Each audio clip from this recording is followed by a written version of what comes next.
Hey everyone, how's it going? I am here to do a little discussion of a little book that maybe some of you have heard of or read at some point, The Hobbit by J.R.R. Tolkien. This is both a classic of children's literature and fantasy literature, which was published back in 1937.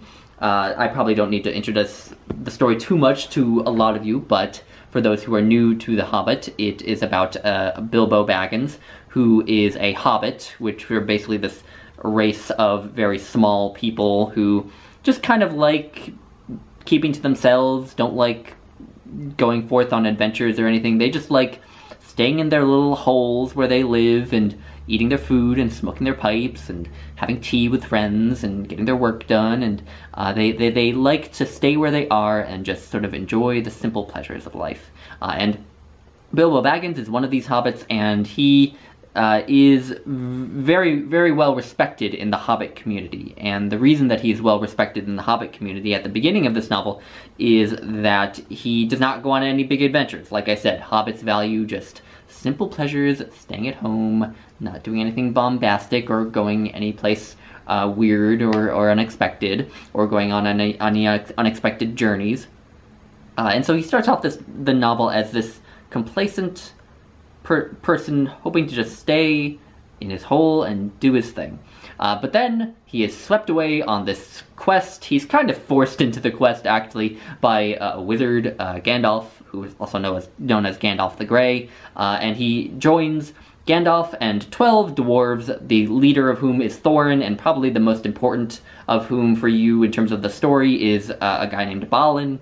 And he is sort of pushed into engaging in this quest with these dwarves, and what these dwarves are trying to do is to recover their home, because they were driven out of their home by this dragon named Smaug, and their home was this mountain that sits on by itself, and it's called the Lonely Mountain.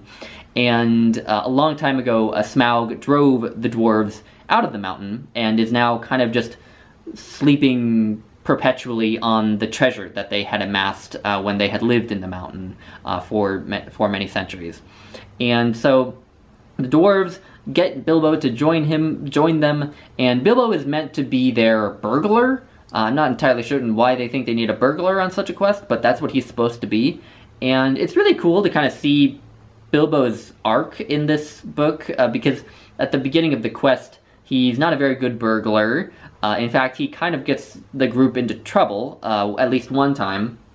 And so he starts off the quest not very competent, not very confident, but we slowly see him kind of not only start to turn himself into an invaluable member of the group, but he actually leads the group for a substantial chunk of the book, and that's just wonderful to see him go through that arc. And what's interesting about Bilbo as a character, I think, is that he is like middle-aged, you know?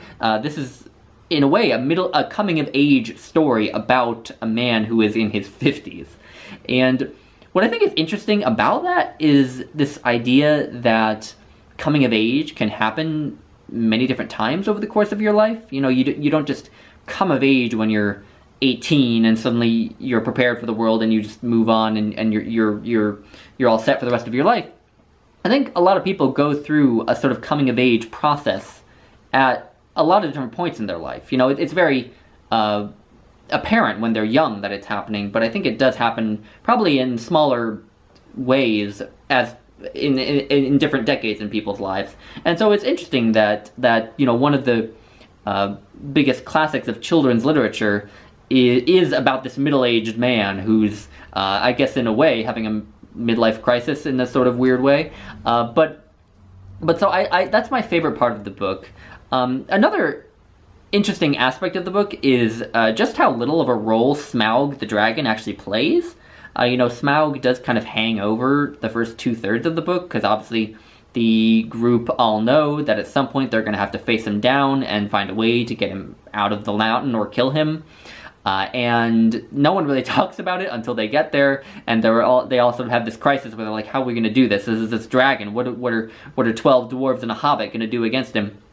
But it's interesting that Smaug hangs over the first 2/3 of this novel and is the ostensible antagonist, but then appears in the book for all of maybe like 5 to 10 pages. You know, we see, I think, 2 conversations between him and Bilbo Baggins, and then he dies. Or he's killed by a human, actually. By a human who slays him. And it's just interesting that, you know, one of the earliest works of fantasy had a dragon, which is probably like, you know, if you think about quintessential fantasy creatures, dragons would be up there. And this early fantasy novel features a dragon who hardly actually appears. And I think that's interesting.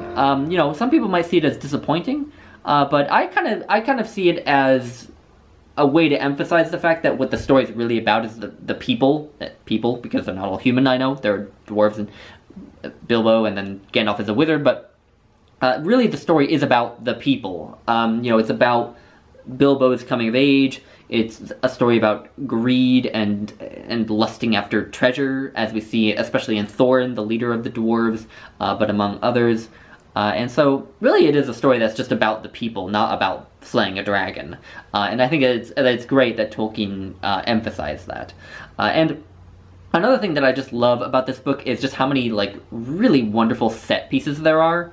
You know, you have just wonderful scenes and little characters who appear for only, like, a few pages. You know, there's a scene early in the novel where we meet 3 trolls who almost cook and eat all the dwarves, and they're just wonderful characters. There's a famous scene between Bilbo and Gollum, the scene where he acquires the One Ring. And I think that's just a wonderful scene, and Gollum just comes to life in that very short scene. There's a short scene with Smaug, of course, and he just comes to life immediately, even though he's only in the story for a few pages. And then there are some sort of action set pieces, you know, when Bilbo helps the dwarves escape from some elves who've captured them and are keeping them imprisoned. So it's just a wonderful set piece. There's just wonderful writing in this book. I love it, and yeah, if you haven't read it, then I would recommend it. So anyway, I will leave it at that. If you have read The Hobbit, let me know your thoughts on the book or anything I've said about it, and I will let you all go.